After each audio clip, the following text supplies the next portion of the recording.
গত ঈদে প্রিন্স সিনেমায় গ্যাংস্টার রূপে ধরা দিয়েছিলেন মেগাস্টার শাকিব খান।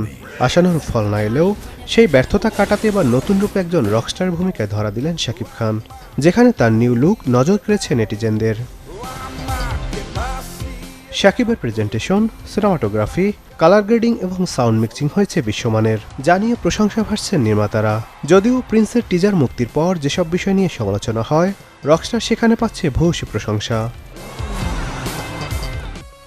প্রতিদিন গোসলে সিরামের উজ্জ্বলতা, মেরি সিরাম সোপ বার।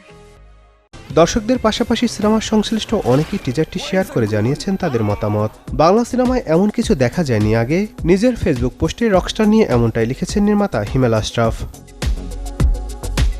প্রিন্সের ব্যর্থতায় শাকিব খানের দিন শেষ কথাটি উঠে এলেও কিং খান রকস্টারে নতুনভাবে ফিরছেন বলে মনে করেন নির্মাতা সঞ্জয় সমাদ্দার।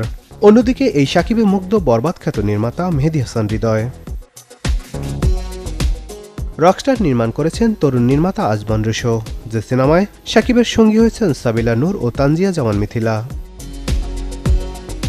সব ঠিক থাকলে আসছে ঈদুল আজহায় প্রেক্ষাগৃহে মুক্তি পাবে শাকিব খানের ঈদের ছবি রকস্টার। Desk report, channel 24।